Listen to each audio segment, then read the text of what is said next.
Tannane nanane, tannanane, tannane nanane.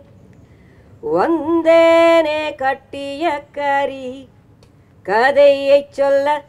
Vandene kattiya kari.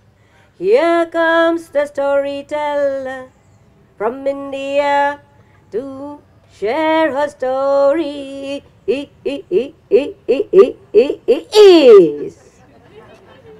This is the traditional way of starting a story.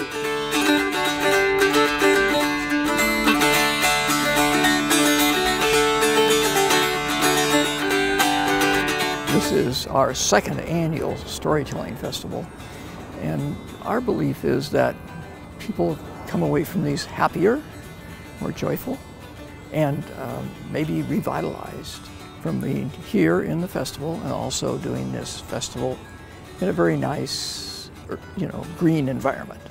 When I talk to beginning storytellers, I say, if you love what you're telling, who can resist you?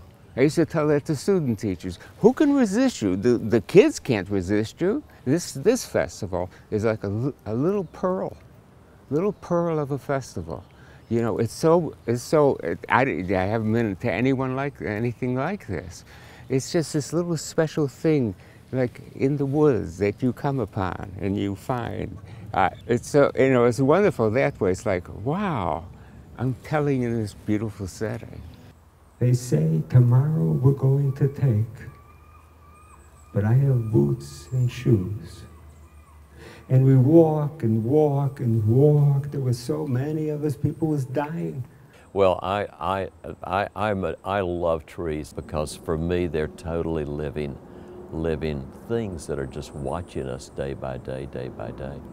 And they are listeners, our listeners. The thing I learned so deeply is that we learn so much more listening than we do talking. As a storyteller, I'm not learning when I'm telling. I'm learning when I'm listening to other people tell. We would get in the car. My mother would sit there with this death grip on the big steering wheel.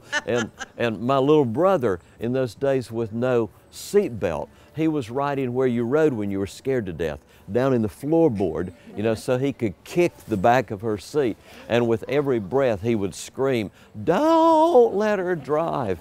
Don't let her drive. She's gonna kill us all. She's gonna kill us all." It was wonderful, absolutely wonderful. Yeah, definitely it is different. Telling a story in Powell's garden, a garden like this, definitely makes a difference. Because I have told stories in the classroom, I have told stories in auditorium, I have told stories by the sea. But this is very different. The reason being, it's very identical, the gardener and the storyteller. Because both of them do it with a lot of soul. And stories are not from head to head, it's from the heart to heart. So every story has a soul, it has life. We're bringing storytellers in from really all around the world to tell stories, and on Friday we had storytelling for the children, plus a little tour through the beautiful, beautiful garden. They get to see all the lovely flowers and plants and streams. It's amazing, very magical. There's a toad?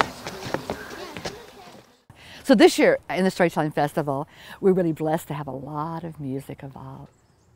He would look mothers straight in the eye. Straight in the eye, and with this leery look on his face, he would sing, "Hey, good looking, what you got cooking? How about cooking something up with me?" And the mothers would just sweat. They would just sweat. Yeah. I have an old auntie, my dear Monica, and when she goes out dancing, they all say, "Ooh la la, ooh la la," hands in the air, "Ooh la la, ooh la la, ooh la la." I know a dark, secluded place, a place where no one knows your face, a glass of wine, a fast embrace. It's called Hernando's Hideaway.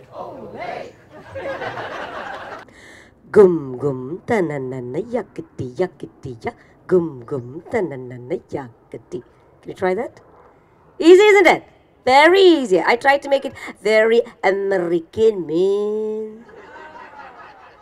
And so came them all to the great king's hall, and she danced them one by one.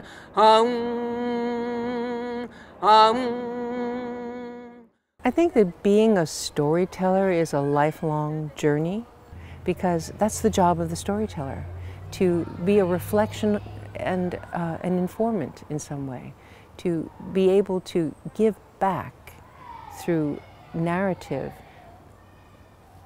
is one of the oldest educational tools on the planet.